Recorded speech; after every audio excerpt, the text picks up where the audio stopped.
Boa tarde a todos. Boa tarde a todos. Eu sou Félix Andrade da Silva, assistente aqui da diretoria da BIPT. Em nome da BIPT, eu agradeço a presença de todos em mais um evento. E este é o último evento do projeto Conectando DF, que é fruto de uma parceria, né? É fruto do edital 03 da FAP-DF, animação do ecossistema de inovação.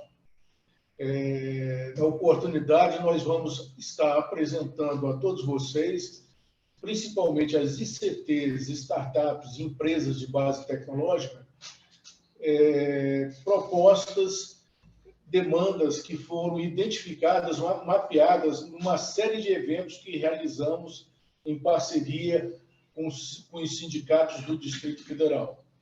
Essas demandas foram mapeadas a partir dos próprios empresários, que relataram as principais dificuldades que eles enfrentam para viabilizar e ampliar a competitividade de suas empresas no mercado do Distrito Federal.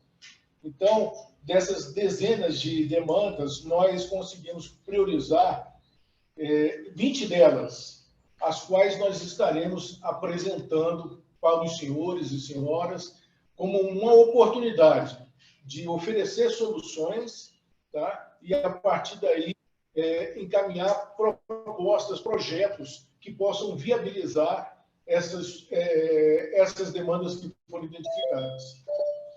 Queremos agradecer, nesse trabalho todo, o papel fundamental dos sindicatos ligados à Fibra e à FEComércio, que nesses cerca de 15 eventos que foram realizados nos últimos 2 anos, eles permitiram fazer esse levantamento e, a partir daí, nós contratamos uma empresa de consultoria que preparou 20 termos de referência qualificando melhor essas tecnologias, essas demandas. E as demandas estão relacionadas aos segmentos de TICs, construção civil, alimentação, hotéis, restaurantes e bares, beleza, turismo e vestuário.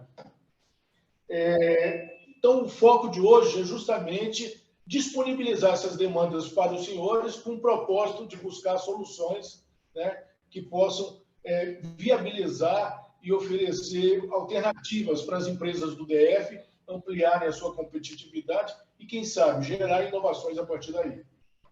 Eu vou passar a palavra agora ao presidente da BIPT, Paulo Foina, que vai fazer uma apresentação breve das demandas que foram colocadas. Obrigado. Bem, meus amigos, boa tarde a todos, obrigado pela presença. Como o Félix falou, esse é o último evento do projeto Conectando DF, que o objetivo é simplesmente trazer para o mercado de ICTs, startups e empresas do DF demandas do setor produtivo. Nós sabemos que o DF tem poucas grandes empresas, a grande maioria do nosso mercado são micro e pequenas empresas, que têm dificuldade de inovar. Inovação sempre exige algum tipo de investimento e tempo do executivo. Duas coisas que as nossas pequenas e microempresas não têm, né? Dinheiro sobrando e tempo para trabalhar em inovação. Então, a nossa proposta é de que, ouvindo os setores nos nossos eventos, Inovação em Debate, Workshop e Soluções, são 2 eventos, ouvindo os setores, a gente coletou essas demandas e agora colocamos essas demandas à disposição dos ICTs, dos startups e das empresas de base tecnológica para resolver. Algumas demandas que vieram não tem nada de tecnologia, eram mais políticas, eram problemas pontuais. Nós vamos pôr um exemplo que eu achei bastante interessante. O Sindicato de Bares e Restaurantes mostrou que uma grande dificuldade que eles têm é o horário do ônibus da madrugada. O último ônibus sai antes de fechar, dos funcionários estarem liberados dos seus dos bares e restaurantes. Por isso, eles perdem o último ônibus. Então, uma demanda desse tipo, que parece coisa boba, mas isso é um impacto muito grande para dentro do ecossistema de bares e restaurantes do DF. Então, nós vamos apresentar, eu vou fazer uma rápida apresentação para vocês. Todo esse material vai estar disponível, eu peço que vocês que estão entrando, por favor, se identifiquem, para a gente mandar para vocês esse material todo, são 20 TEs detalhando a demanda. Então, é um rico material para vocês analisarem e aproveitarem. Lembra que, gosto de reforçar que nós estamos entregando para o mercado demandas já qualificadas, bem detalhadas, tem lá o contexto histórico, o contexto do mercado, daquela região, e as demandas que aquele setor estão pedindo. São 20 ITS que nós selecionamos, os 20 mais importantes, que têm a ver com tecnologia, os que não tinham a ver nós resolvemos de outra maneira. Muita coisa está sendo feita, um problema de formação de mão de obra já foi equacionado pelo setor, pelo mercado, pelo setor produtivo. Então, a gente tem aí algumas coisas ainda para fazer, muitos projetos bons, para quem quiser tocar para frente e criar produtos para ele com esses projetos. Eu vou pedir para o pessoal colocar a apresentação no ar, por favor.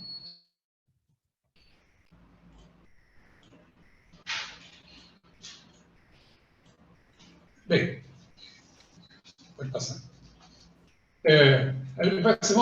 Vamos ser bastante rápidos, em 1 hora a gente liquida tudo, espero, e ficamos à disposição de vocês depois para tirarem mais dúvidas. Próximo. Bem, esse aí é o Conectando DF. Né? Nós ouvimos os empresários aqui embaixo, no canto esquerdo, inferior. A gente ouve os empresários, entende, organizado por sindicatos. A gente não ouviu empresa por empresa, a gente foi ouvir os sindicatos daquela empresa, né? Junto com os empresários.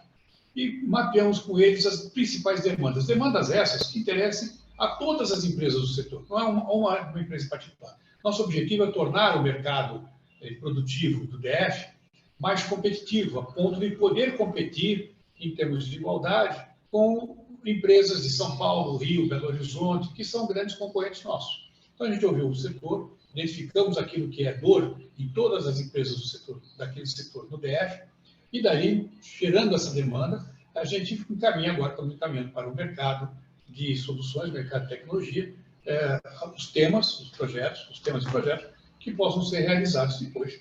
A gente vai acompanhar isso com o tempo e dando retorno para os sindicatos. Só para prestar conta, nós fizemos, como eu falei, estamos falando, o conjunto do Conectando DF, são 3 grandes eventos, inovação e debate, workshop de soluções e o gestão de solução, que nós estamos tendo hoje, segunda edição. Do Inovação e Debate é um evento onde nós mostramos para o setor as inovações que estão acontecendo no mundo. Mostrando que há possibilidade de inovação, de criação de novos produtos. Fecha o teu microfone. Vocês estão me ouvindo? Vocês estão conseguindo nos ver, Bibiana?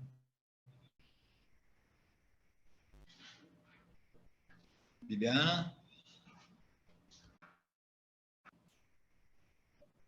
Bibiana não está logada, não.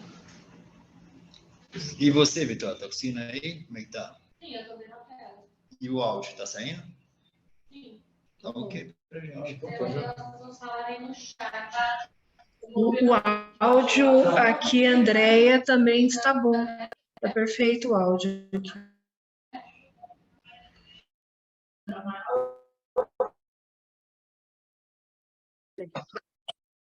Oi. Pera, você ativa o aí? Então, vamos lá. Retomando. Bem, então, no Inovação e Debate, nós temos eventos onde são apresentados para os sindicatos e empresários os temas de inovação, aquilo que pode ser inovado no seu setor. Depois nós fazemos um workshop de soluções empresariais, onde agora os empresários vão nos apresentar suas dores e vamos tirar daquelas dores aquelas que são comuns a todos os empresários, de determinado setor. Setores que já foram trabalhados nos sindicatos, foi a Fibra, foi Comércio, o Sinfor, que é a parte de TI, Sinfor, Sincei, o Sinduscom, que é a construção civil, o Sidivest, que é o Sindicato de Vestuário, o CIAB, que é a Indústria da Alimentação, o Sidobar, que é bares, restaurantes e hotéis, e turismo. Então, são os setores que foram abordados. Desses setores, nós fizemos 2 eventos de gestão de soluções. Primeiro, nós discutimos 10 projetos, 10 primeiros, e agora nós vamos discutir todos os projetos que foram levantados.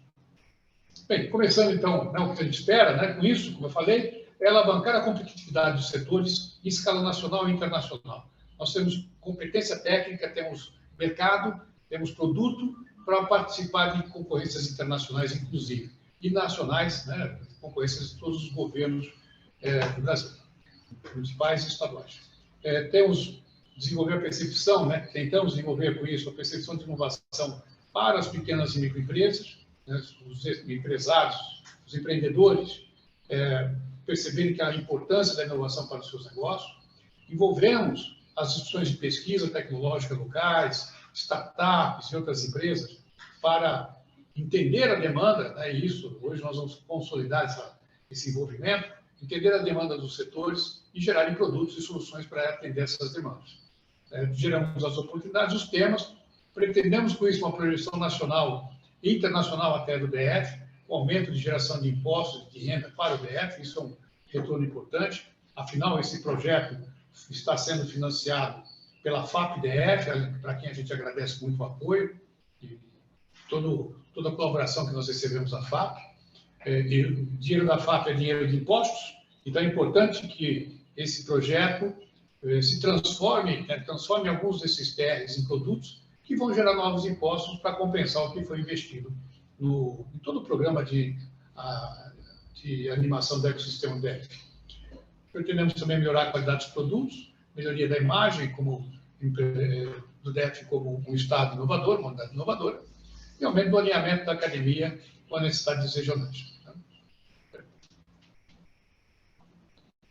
Bem, primeiro demanda, que veio lá da área de construção civil. Né? Qual o contexto que nós temos? A construção civil tem baixo investimento em inovação. Né? Tradicionalmente, o setor de construção civil é um setor que agrega muito pouca tecnologia, é intensivo de mão de obra, tem um grande desperdício de material. Para vocês terem uma ideia, o entulho de obra, pode ser aquele entulho que sai na forma de caminhões, e tem um entulho que fica na própria obra, como conserto de nivelamento de piso, parede que fica torta, essas coisas todas. Esse entulho que fica na obra. O entulho da obra chega, aqui no Brasil, a mais de 20% de todo o material que é aplicado na obra, ou seja, um quinto do custo do prédio é jogado fora, ou seja, a cada 5 prédios a gente joga fora 1. É um absurdo isso. Só para vocês terem uma ideia, no Japão, o entulho máximo permitido é 1,6%. A gente chega aqui a 20%, 25%. Nós temos um espaço enorme para a gente investir na redução do entulho. O nosso processo de construção ainda é artesanal. Em outros países, a gente vê, quem está um pouco atento, vê os filmes que passam sobre como é que a China faz prédio, consegue levantar um prédio em 2 semanas. Né? Então, porque eles trabalham com material altamente industrializado, pouca mão de obra, pouco artesanato. Então, a gente tem como agregar mais tecnologia para melhorar a qualidade, a velocidade, a redução de custo da construção civil. Precisamos de mão de obra mais especializada. Nossa mão de obra é pouco capacitada, a gente precisa de um maior investimento em capacitação. Produção mais uniforme, ou seja, para vocês terem uma ideia, aqui no Brasil, cada prédio tem uma esquadria metálica diferente. Né? Se encomenda lá para as gravias da vida, as empresas que fazem esquadria, para cada obra eles fazem um conjunto de esquadria diferente. Na Europa inteira, são só 25 modelos de esquadria. Os arquitetos podem construir prédios do jeito que quiser, desde que usem as mesmas esquadrias. Não existe esquadria feita exclusivamente para um determinado prédio. Isso reduz o custo do prédio. Então, essa padronização de processos, padronização de materiais é fundamental para uma redução de custo. Estamos vendo essa padronização agora com os programas Minha Casa Minha Vida, Casas Populares, que tem um alto grau de padronização que consegue reduzir o custo da obra. E, além disso, a obra ainda tem um grande espaço. Só um minutinho, volta. A alimentação está voltando aí. Um grande espaço para a gente melhorar a qualidade da mão de obra. Quais são as demandas que nós identificamos, foram identificadas pelos empresários e que são desafios para vocês, startups e empresas de base tecnológica? Primeiro, novos processos construtivos. Está aí o pessoal de engenharia, de estudo de engenharia, de ciências de materiais, processos. Vamos pensar em novos processos construtivos que sejam mais econômicos e sustentáveis. O processo atual, muito manual, muito intensivo de mão de obra, é caro e gera muito defeito na obra, né? Muito retrabalho, é basicamente artesanal. Aumentar a produtividade e a competência dos operários da obra. Precisa de mais instrumentos. Você vê a quantidade de material que é desperdiçado, o tempo que é desperdiçado, fazer um chapisco na parede. Será que nós não podemos ter aí um borrifador de de argamassa na parede, que transforma o chapisco numa espécie de pintura. Pintura feita com rolo, com um desperdício de tinta. Por que a gente não tem outros mecanismos? Ou até eliminar a pintura, por que a parede já não vem com cores prontas? Então, coisas desses, esses são alguns desafios para tornar o processo mais produtivo, né? E o operário fazer o mais com menos. Um exemplo que eu posso mostrar para vocês da Encol. A Encol, que já faliu, né? Vocês conhecem a história, ela inovou no processo construtivo quando ele passou a definir o tamanho do banheiro e da cozinha com o número inteiro de azulejos na parede. Então, não tem que quebrar azulejo. Então, o tamanho, isso é uma coisa que o arquiteto pode fazer. Define previamente qual é a cobertura de cerâmica que vai ser posta nas paredes, no piso, e define o tamanho desse aposento, de tal forma que não haja quebra de azulejos ou de piso com a cobertura. Isso traz uma economia de material, porque tem menos perdas, mas principalmente um aumento brutal de produtividade da mão de obra. Outra coisa que é importante é ter maior previsibilidade de custos e prazo de obra. Isso é uma questão polêmica. Hoje, com as ferramentas que nós temos de gerenciamento de projetos, que já estão baratos, Project, Primavera e outros softwares de gerenciamento de projetos, você consegue prever a data exata de entrega de uma obra. A gente sabe que na construção civil, principalmente quando é com mutuários, né, construção com vários interessados, o ritmo da obra é definido pelo ritmo de entrada de dinheiro, pelo pagamento das parcelas. É com ele que a empreiteira constrói a obra. Mas, de qualquer forma, a gente precisa ter uma previsibilidade do tipo. Não tem sentido a gente botar culpa na chuva, porque o concreto atrasou. A gente sabia que ia chover. Em Brasília chove. Até aqui a previsão meteorológica é bastante confiável. A gente sabe exatamente o que acontece a cada mês do ano. Então, dá para a gente imaginar o planejamento em função disso, com uma boa qualidade. Outra coisa importante é a reutilização e reciclagem de material de obra. Então, o que sobra, se eu não consigo eliminar o entulho, esse entulho que sobra, é importante que eu dê uma outra destinação a ele, uma reciclagem, etc. E também o desenvolvimento de novos materiais e componentes pré-fabricados, né? É importante que ele tenha essa capacidade de criar novos materiais. Algumas coisas têm acontecido. Hoje usa-se muito skin frame e drywall em paredes. É uma coisa que já é antiga, mas no Brasil começou a ser popularizada nos últimos anos. E tem outros materiais que a gente pode usar aí para melhorar a qualidade da obra, reduzir peso. O uso de fibra de carbono, por exemplo, no lugar do aço, pode dar ganhos interessantes de eficiência. Então, está aí alguns desafios, 5 desafios para as empresas de base tecnológica, usadores, ICTs, startups, nessa área, se interessarem por apresentar. Vestuário é outro ramo importante, é intensivo de mão de obra. Nós temos aqui em Brasília uma indústria de vestiário muito forte, especializada em uniformes, principalmente. Então, a gente tem aí tem um polo de modas lá no Guará, tem Itaguatinga com um polo de modas também. Então, nós temos aí várias áreas com polo de modas que a gente pode potencializar com tecnologia. Há uma alta concorrência, né? A gente, Brasília, concorre com áreas, setores de vestuário de outras regiões do Brasil que têm uma mão de obra muito mais barata, muito mais baixa, custo de mão de obra menor. É o caso do interior do Paraná, onde a mão de obra é muito mais barata, e eles são um polo têxtil importante de vestuário. Então, nós precisamos reduzir nosso custo para sermos competitivos com essas outras regiões do país. Mesma coisa, nós temos uma desatualização do parque de equipamentos elétricos, aqui um espaço bom para quem vende maquinário para a indústria de confecção. Novamente, uma baixa qualificação e carência de mão de obra especializada, outro problema. Nós somos especializados na produção de uniformes em geral, uniformes de escolas, uniformes para o serviço público, bombeiros, policiais, etc. Temos poucas unidades da empresa DF, outras unidades da federação. Nós temos aí, precisamos mostrar mais a nossa competência, a nossa capacidade de entregar produto para as outras unidades. Tem aí vários governos contratando que não sabem que Brasília pode oferecer produtos com alta qualidade, com preço competitivo. E também a produção de vestuário tem um alto impacto ambiental. A gente produz muito retalho de pano, poeira, linha, isso aí, apesar de ser material biodegradável, quando é, né, material natural, quando é sintético, ele não é tão biodegradável, mas tem um impacto importante no meio ambiente. Demandas.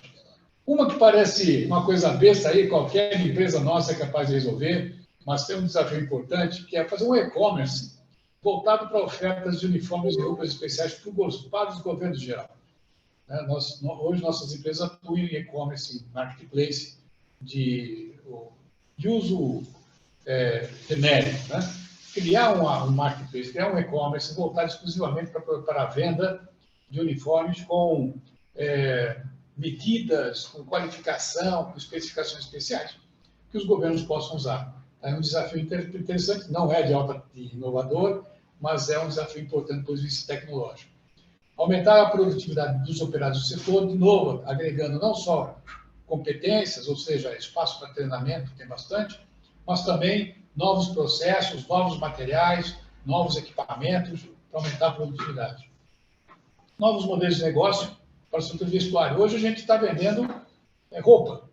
Né? Será que dá para alugar roupa? Né? Será que a gente não pode ter um esquema de que você aluga uniformes e os uniformes são trocados periodicamente pelos próprios produtores? Vamos pensar em novos modelos de negócio para o vestuário. Automação e modernização da produção, que é a indústria 4.0.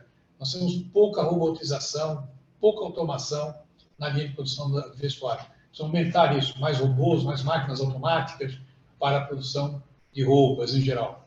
Incorporar novas tecnologias em vestuário. Isso aí é um espaço enorme para o pessoal de materiais, ciência de materiais, principalmente materiais têxtil. Tecidos inteligentes. Hoje já temos tecidos que levam nanopartículas de prata que tiram o odor da transpiração, porque mata germes e bactérias. Usando o uso de nanotecnologia para fibras mais fortes, por exemplo, o uso de fibra de carbono no meio do tecido para dar maior resistência para tecidos, para uniformes que sofrem abrasão muito intensa. Wearables, vamos colocar eletrônica e conectividade na roupa. Imagina uma fralda que avise a mãe de que o bebê fez xixi ou que está precisando trocar. Leva um alerta no celular. Ou uma roupa que acuse se a criança está com febril ou não, ou está com pressão baixa, uma coisa desse tipo. Então, nós temos aí oportunidades na área de materiais inteligentes, vestuário. Imagina uma camisa de material sintético e toda furadinha para permitir a ventilação, que possa ser colocada numa pessoa acamada. E essa camisa, bem justinha, tem todos os sensores que precisa para monitorar a qualidade, sensores biomédicos, pressão arterial, batimento cardíaco, perfil cardiológico, temperatura, respiração, oximetria, etc., numa própria camiseta. Então, a camisa, não fica aquele quantidade de fios pendurados, mas a camisa serve para coletar dados biomédicos do paciente. É um desafio importante. Temos também técnicas e processos de reciclagem e aproveitamento de materiais. Sobra muito pano. E os cortes dependem de orientação do tecido. Então, o que sobra não dá para ser aproveitado, eventualmente, na mesma roupa. Mas será que daria para ter outra ocupação? Como é que eu reciclo o material? Principalmente o material químico, né? Que não é natural, são artificiais, plásticos em geral, nylon e elastômeros, que são materiais de baixa capacidade de degradação na natureza. Então, como é que eu posso reciclar esse material? O que eu posso fazer com isso? Os artesãos já usam restos de tecido para fazer fuxico, para fazer tapetes, etc. Mas o que mais a gente pode fazer do ponto de vista industrial com esse material? Aí um bom desafio para quem se interessar por isso. Indústria da alimentação. De novo, o contexto, né? As dores dessa indústria são, basicamente, falta de mão de obra qualificada. A indústria da alimentação não é bar e restaurante, tá? É padaria, a fábrica de bolos, etc. Que produz em larga escala, em escala industrial. Então, falta de mão de obra qualificada. Padeiro é uma profissão que está faltando no mercado, bons padeiros, por exemplo, bons doceiros, está faltando no mercado. Por outro lado, essas são profissões que têm pouca valorização. Então, não tem mais aquele charme de você ser um padeiro que faz um pão bem feito. Isso virou meio commodity. E esses profissionais se sentem desvalorizados junto à sociedade. Então, precisamos valorizar um pouco, valorizar bastante esses profissionais que são importantes para o nosso dia a dia. Temos um grande desperdício de produtos prontos, mas uma padaria que chega no final do dia, ele está lá com 50 pãezinhos que ele não vendeu. O que ele pode fazer com isso? Pãozinho até dá para você torrar e vender com torrada depois. Mas e bolo, doces, salgadinhos, o que você faz com isso? Como é que eu faço para reduzir esse desperdício? Esse outro problema sério do empresário, excesso de atividade gerencial. Aliás, essa é uma reclamação de quase todo microempresário. Ele perde muito tempo com gestão do seu negócio e não tem tempo para a melhoria do negócio. Não precisa de melhoria por inovação, simplesmente por otimização do processo. Nós precisamos de uma solução de software que automatize a gestão dos negócios, da maioria dos negócios, de maneira muito mais amigável e automatizada do que é hoje. Hoje ainda tem, mesmo quem tem um software de ERP, precisa perder muito tempo no uso desse software. Precisamos automatizar mais. E uma baixa modernização da produção. Aí nossa produção ainda é artesanal, tem muita parte artesanal. Vamos ter máquinas, robôs na produção de alimentos. As demandas, então, começa com a qualificação e valorização dos profissionais, e aí é uma demanda que nós já encaminhamos para o SENAC, para o SESI, para o SEBRAE, aumentar a oferta de cursos para essas profissões, padeiro, doceiro, confeiteiro, e agora o programa, junto aos sindicatos, de valorizar esses profissionais. Desenvolver soluções para a preservação e conservação de insumos e produtos prontos. O que eu posso fazer para aumentar a durabilidade de um brigadeiro? Ou aumentar a durabilidade de um pãozinho? Ou do próprio insumo? Você pegar aí o fermento biológico, natural, não seco, ele tem um prazo de validade, ele se perde. Como é que eu faço para aumentar a durabilidade desse material? Por isso, eu reduzo a perda por um produto ficar velho. Somente produtos alimentícios. Aí tem técnicas de energia nuclear, pulverização de radioisótopos para matar bactérias, coisas do tipo, que poderia ser usado. Aí deixa os nossos startupeiros, que são geniais em ter ideias boas, a dar solução para a preservação e conservação de insumos e produtos prontos. Desafio para o pessoal de TI, empresas de TI, startups, um sistema de gestão para a indústria alimentícia voltado para a micro e pequena empresa. Eles são muito mais simples em termos de operação do que uma grande empresa. Por outro lado, os sistemas que existem hoje foram feitos para grandes empresas. Então, ele tem uma dificuldade operacional enorme, faz com que o empresário perca uma quantidade muito grande de tempo com a gestão. Pense em algo que seja mais automático, onde o empresário não tenha que fazer muita coisa.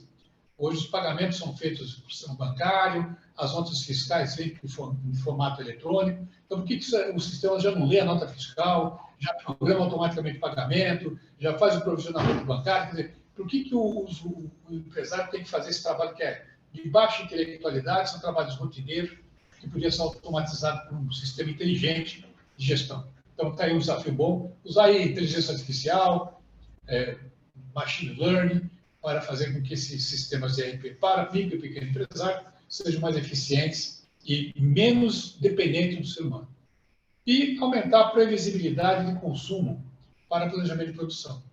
Hoje, o empresário ele tem uma ideia do que ele vai produzir hoje, mas ele não sabe, por exemplo, se está tendo uma festa na cidade ou está tendo um grande evento e que vai ter uma demanda maior de determinados produtos. Então, ter aí, de novo, aí Big Data, Machine Learning, pode nos ajudar a trabalhar considerando eventos na cidade, clima, previsão meteorológica, etc., para ter uma maior possibilidade do consumo da produção de alimentos no DF.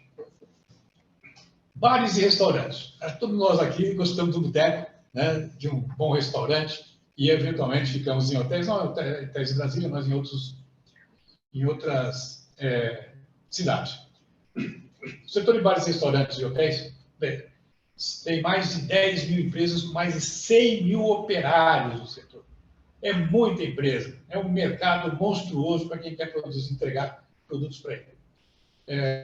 Tem um problema sério, que é o longo deslocamento desses operários até o estabelecimento. Nossos garçons moram longe Né? Se a gente considerar que a maioria dos bares e restaurantes está aqui no plano piloto, eu tenho gente que mora Gama, Valparaíso, em torno dela, que perde aí 2 horas de deslocamento por dia para chegar até aqui. E tem, pior ainda, tem os horários atípicos, que não são os horários de rush, quando tem bastante ônibus. Então, eles são os primeiros a abrir, são os primeiros negócios a abrir, são os primeiros a chegar no trabalho e os últimos a sair. Como eu falei, um dos problemas é o horário de saída dos ônibus, em que o último ônibus passa antes de que a maioria dos bares estejam fechados, e isso o operário de um bar acaba não conseguindo chegar cedo em casa. Tem uma alta dependência dos empresários aos aplicativos. Olha aí uma oportunidade interessante. Quando você faz um pedido pelo iFood, quem conhece o cliente é o iFood, não é o bar ou o restaurante que vai entregar aquela comida. Ele não faz a mínima ideia, ele manda a comida para o entregador, ele não faz a mínima ideia de quem é o cliente. Eu não sei quem é, eu não sei o que ele gosta, não sei nada. E isso faz com que o empresário não consiga criar soluções voltadas para os seus clientes em particular. Né? Além disso, tem um alto custo de transporte. Né? Esses aplicativos pagam muito pouco para os entregadores, por isso os entregadores acabam fazendo um serviço de baixa qualidade, sofrem acidentes, etc. Ou seja, hoje o empresário de hotéis, principalmente bares e restaurantes, o empresário está na mão dos aplicativos de delivery, iFood e outros similares. Então, isso é um problema sério.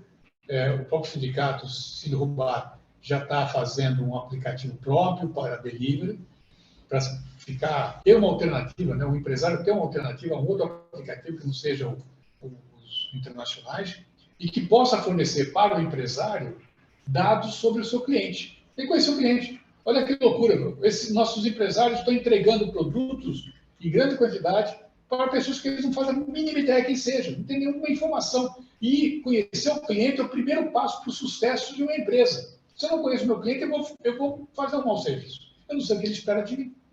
Então, esse é um problema complicado que precisa ser resolvido. Né? De novo, aí, a baixa remuneração dos entregadores de aplicativo. Como eles ganham pouco, eles têm que fazer muitas entregas. Com muitas entregas, eles correm, abusam do trânsito e acabam sofrendo risco, perda, né? Se machucam, tem rotatividade, e isso traz um risco para o empresário. E, de novo, falta de mão de obra qualificada também. Faltam atendentes, faltam garçons, bons garçons, faltam bons cozinheiros, né? Chefes de cozinha. Nos hotéis faltam atendentes de hotel competentes. Um atendente de hotel aqui no Brasil tem que falar pelo menos 3 línguas, né? Português, inglês e espanhol, no mínimo, porque o nosso público é internacional. Então, são de bons atendentes de hotéis, etc. Bem, demandas. Um que nós já encaminhamos para o GDF, que é o transporte público, mexer no horário do transporte público, para que possa atender melhor a saída dos operários, dos trabalhadores em bares e restaurantes. Isso pode ser resolvido pelo GDF, criar uma linha de ônibus especial, mas também pode ser resolvido pelos aplicativos, né, por quem gosta de desenvolver aplicativo, um aplicativo onde os trabalhadores em bares e restaurantes coloquem seus horários de saída e os seus destinos. E com isso fazer um mapeamento e criar linhas especiais, tipo um corujão, que passa por um itinerário específico para atender a esse povo, que vai ser um número muito grande de usuários. Desenvolver aí, pessoal de TI, desenvolver um sistema de gestão de bares e restaurantes que seja simples de usar, que tenha pouca intervenção do empresário, que consiga atender as exigências de tributação, de informações gerais que o governo exige, voltado para o setor. Outra coisa, existe uma quantidade enorme de aplicativos de comanda, que os usuários têm, frequentam bares e restaurantes, devem ter uns 4 ou 5 aplicativos no seu celular para fazer comando, acesso a cardápios, né, a menus, tudo mais. Por que o GDF? Por que o DF? Por que aqui no DF a gente não cria um aplicativo, um único aplicativo, que sirva para mostrar os menus dos restaurantes que são patrocinados, que são daqui da região, que são vinculados ao sindicato.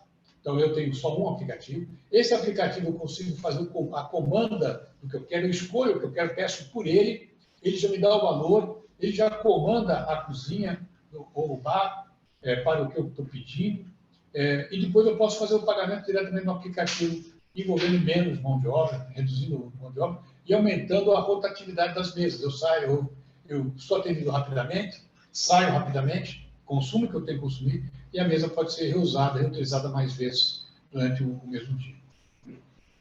E também novos modelos de negócio de atendimento. O delivery não é uma invenção, mas teve uma alavancagem muito grande durante a pandemia, e agora a gente acostumou com o delivery. Nós também vamos pensar em outros modelos de negócio. Aluguel, eu posso ter assinatura de restaurante, assinatura de lanchonete, receber periodicamente no dia que eu quero. Por exemplo, eu quero toda sexta-feira à tarde, eu quero um kit de frios ou de salgadinhos diferentes em casa, entregue em casa. Ou eu já sei o que eu vou pedir na sexta-feira. Toda sexta-feira eu sei que naquele bar eu tenho uma assinatura, está lá o uísque, a minha garrafa de uísque separada, ou as garrafas de vinho separadas que eu tomo. E aí eu tenho uma espécie de fidelização, uma espécie de clube nos meus bares. Isso é alguma ideia, tá? Mas pode ser outras aí. Setor de beleza. É um setor enorme, até maior do que o de bares e restaurantes.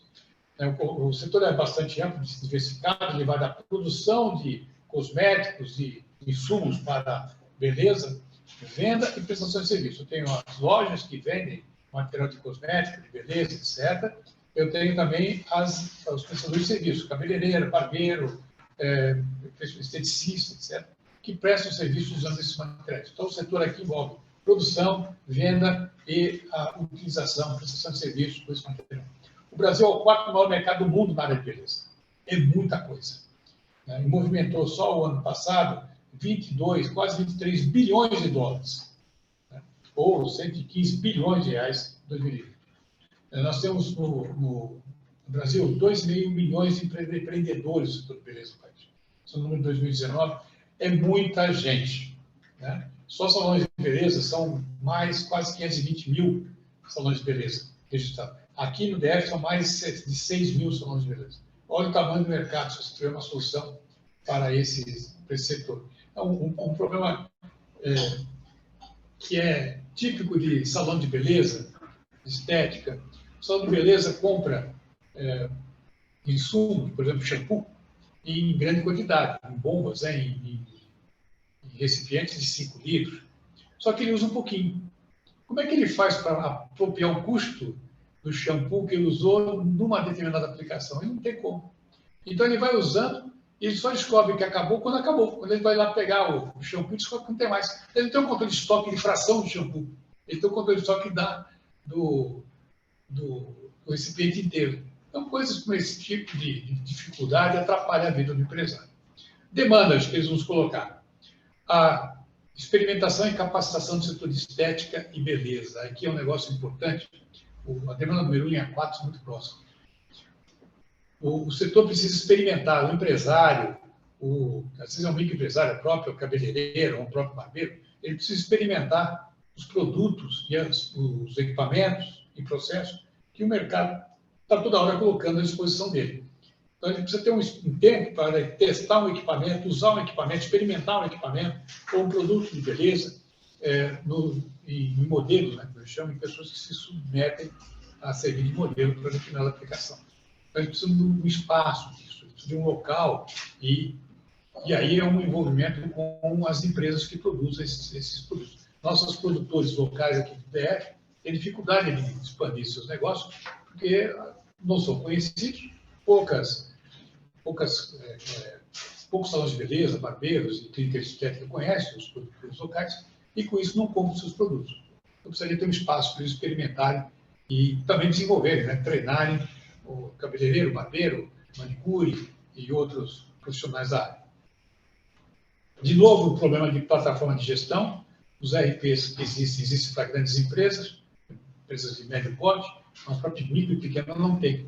E quando tem, é muito difícil de usar. Então, cabe aí um espaço aí para os desenvolvedores de sistemas criarem RPs mais simples que demandem pouco tempo do empresário. Capacitação, um programa que já foi passado para o SENAC, SESC e SENAC, para a formação de mais gente na área de setor de estética e beleza. E aí um showroom para exposição, demonstração e capacitação de novos produtos e procedimentos.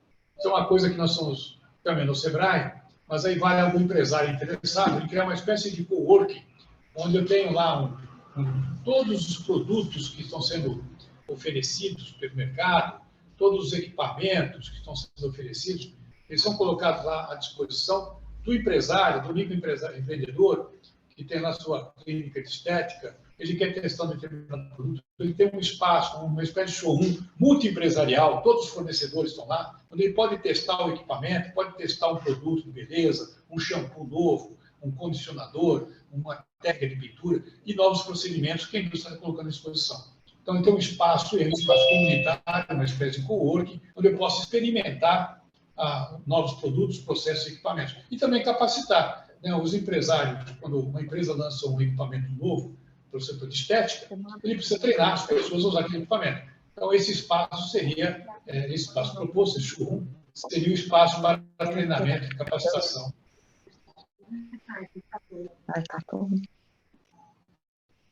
O espaço para o telefone. O microfone aberto. É o microfone aberto. Deixa eu dar uma olhadinha aqui. Mais para Meu. aí. Aqui, tá. Não. Vai. Zé, tá do lado. Aí. Do lado. Aqui. Isso. Vamos lá.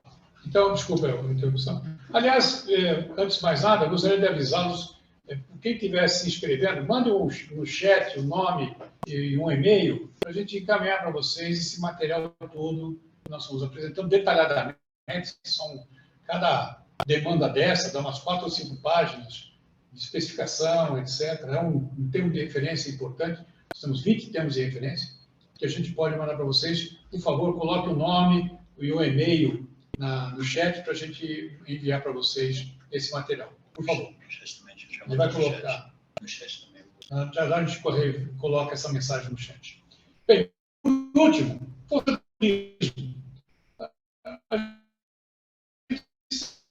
fala que Brasília tem vocação para turismo, né?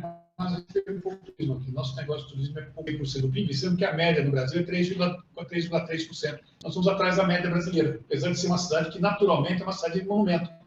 Deveria ter mais turismo aqui, precisa explorar melhor o nosso turismo. E ele é dependente de políticas econômicas locais e nacionais. É um setor muito dinâmico, ocupa muita mão de obra. Então, você tem equipes de turismo, tem pessoal de van, transporte, mobilidade, hotéis, tradutores, receptivos, aluguel de residência de temporada. Então, você tem aí um espaço grande, muita gente envolvida, que poderia estar melhor atendida com soluções inteligentes para o turismo. Algumas demandas, 4 principais demandas. A gente precisa ter um guia turístico de visita a Brasília. O turista não convém, às vezes, para cá, porque não sabe o que ele vai ver. Além do óbvio, né? Ver os monumentos do Niemeyer, ele não sabe mais o que ele vai ver. Quantos turistas que vêm para cá conhecem, por exemplo, a Chapada Imperial, que fica aqui perto de Braslândia? Até a pessoa daqui não conhece. Né? Conhecer Saia Velha, Cachoeira de Saia Velha, conhecer Pirinópolis, todo mundo fala, mas o turista não sabe que Pirinópolis está aqui perto. Que, apesar de não ser Brasília, mas o turismo sai daqui, a gente pode explorar. Vocês sabiam que no Fercal tem 8 cavernas? Ninguém sabe, nem quem mora aqui. Por que não está explorando essas cavernas para o turismo ecológico, turismo de aventura? E assim vai, né? Braslândia tem a catedral, a igreja de Menino Jesus de Praga, que é uma das maiores do mundo. Ninguém sabe que tem. Né? Então, nós temos aí a outra, fala-se muito da Catedral de Brasília, que é linda, por sinal, mas tem a Igreja de Dom Bosco, que é tão bonita quanto a outro estilo arquitetônico, mas é de uma beleza também ímpar. E às vezes as pessoas não sabem. Então, nós precisamos explorar melhor isso, divulgar Brasília, não só pelo óbvio. Então, aí vai um aplicativo tipo guia eletrônico de visitar Brasília, e que poderia servir como guia de turismo para o usuário. Né? Se eu estou no local, ele me dizer quais são os pontos turísticos próximos. Como é que eu chego até ali? Estou na catedral, como é que eu chego até Itamaraty? Como é que eu chego até a Igreja de Dom Bosco? Como é que eu chego até o teatro? Nem sei, a gente sabe, mas o turista de fora não conhece esse caminho. Que ônibus pega? Vale a pena pegar Uber? Quanto é que vai custar uma corrida de táxi entre esses pontos? Essas informações são importantes para quem não conhece o Brasil, que naturalmente tem várias línguas, né? Português, inglês, francês, espanhol. Por que não criar um metaverso de Brasília? As pessoas poderem visitar Brasília no mundo virtual e, experimentando essa visita, depois vão querer conhecer ao vivo aquilo que eles viram no mundo virtual. E para quem não pode, pessoas que estão acamadas, coisa do tipo, pelo menos experimentam uma visita da cidade. Vou entender quando aparece no noticiário, o Palácio do Planalto, ele vai saber o que é o Palácio do Planalto, o que tem dentro, porque ele já entrou naquilo, mesmo que seja de forma virtual. Nós não temos totens de informação turística. Aliás, nossos postos, os centros de atendimento ao turismo, são poucos e, em geral, fechados. Aliás, é um outro problema que a gente precisa negociar com o governo, é manter abertos os pontos turísticos. Você chega no fim de semana e o Itamaraty está fechado. Tem os dias que o turista pode turistar por Brasília, ele não faz isso porque alguns pontos turísticos estão fechados. Ele precisa melhorar esse horário de atendimento. Nós podemos chegar na frente de uma catedral e ter um totem blindado, um totem protegido, eletrônico, que fala em várias línguas, pode usar o seu smartphone como mecanismo de comunicação, em várias línguas. Explica o que é a catedral, como é que foi construída, qual foi o arquiteto, quem foi o engenheiro, quais são as características de construção, as dificuldades históricas da construção, o que o turista tem que observar na catedral. Uma coisa que pouca gente percebe, quando pegar o exemplo da catedral, né, quando você vai entrar na catedral, você mergulha no subterrâneo. É como se a gente fosse para o purgatório antes de chegar no céu. E quando você entra na catedral, né, aquele corredor, aquela rampa de descida escura, preta, que é para você abrir tua pupila, né, você ficar atento com a escuridão, e de repente você entra numa área extremamente iluminada, como se você estivesse entrando no paraíso. Esse tipo de informação é útil antes do turista experimentar. Não adianta falar para ele depois de que ele experimentou isso. Com isso, ele vai fazer essa experiência com muito, vai ficar preocupado com isso, vai estar atento e vai perceber essa experiência. Isso vale para muita coisa aqui no Brasil. O que a gente tem que observar num monumento ou num museu, etc. Soluções para incentivar o turismo cívico. Nós temos aí Brasília, capital do poder do Brasil, e precisamos ter algumas soluções para incentivar e viabilizar o turismo cívico. As datas comemorativas importantes, ter grandes eventos, né? Por incrível que pareça, um dos grandes eventos que nós temos aqui em Brasília já foi shows de rock, né? E agora é encontro de motociclista. Não tem nada a ver com o fato da cidade ser uma cidade do poder. Então, como a gente incentivar? Isso é coisa para iniciativa privada. Veja o que aconteceu com o Pontão do Lago, que era lá no sul, que era um local completamente abandonado, apesar de ter um pôr do sol lindo, ele era perigoso até de você ficar, ratos, etc. Ao passar para a iniciativa privada, a gente teve uma ocupação mais eficiente. Bem, era isso. Vocês estão vendo o QR Code na tela? Se estiverem vendo, esse QR Code dá acesso ao material todo, mas quem se cadastrar no chat vai receber por e-mail nossas TED. Bem, como eu prometi para vocês, a gente ia encerrar. São agora 4 horas, 10 para as 4, 5 para as 4. Temos um tempo aí, se alguém tiver alguma dúvida e tudo mais. Vou voltar a minha imagem e fico à disposição para quem tiver alguma dúvida, faça via chat ou via áudio também, não tem problema. Então, era isso que eu queria mostrar para vocês. Um bate-papo aí com perguntas. Eric mandou e-mail, ele agradece o material. Tem mais. João Pedro. Mandou e-mail. Bom, mandou e-mail, João Pedro. Ok. Eu queria fazer um adendo aqui. Como eu coloquei antes, no início, nós temos diversas instituições que nos apoiaram na realização dos vários eventos do Conectando DF. Tá? Então, eu queria destacar mais uma vez aqui a FIBRA, o FEComércio e os sindicatos filiados a essas duas federações, o Biotic, o Sebrae DF, o Senai DF e o SESC DF. Quero lembrar também uma solicitação expressa dos nossos colegas do SEBRAE DF, de que no dia 25 de abril eles vão estar organizando no SEBRAE Lab, lá no Parque Tecnológico, o evento, o 4º Lab Day na área de beleza, tá? E que representa também uma oportunidade para quem está disposto a gerar negócios a partir das tendências e novidades do universo da beleza no Distrito Federal. Então, gente, eu gostaria então de deixar para vocês aqui estamos à disposição. A BIP agradece o apoio, agradecemos o apoio da FAP novamente, e dos parceiros que nos ajudaram na condução do Conectando nesses 8 meses de projeto. Foram árduos, passamos por pandemia, etc. Todo mundo sofreu aí para manter projetos durante esse período. Nós contamos aí com o apoio irretocável da FAP.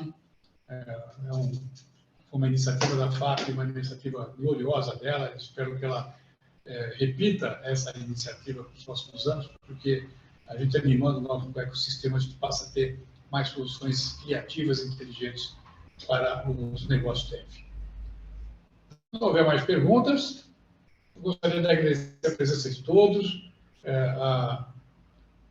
que vocês estão recebendo, já viram o link aí para acessar o nosso material. Por favor, acessem. Se implementarem alguma coisa, se algum dessas se interessar, nos avisem, por favor. Olha, eu vou desenvolver um aplicativo, eu vou atacar dessa maneira, que a gente pode ajudá-los no contato com os sindicatos, com os demandantes, fazer essa ponte, e para nós também é interessante saber o que do nosso trabalho resultou em soluções concretas para o mercado. Tá bem? Então, gente, muito obrigado, agradeço a todos aí pela presença, pela paciência, e vamos lá transformar o DF num espaço criativo e inovador. Boa tarde a todos. Bom final de semana, né? Estamos aí na metade, e um bom feriado na sexta-feira.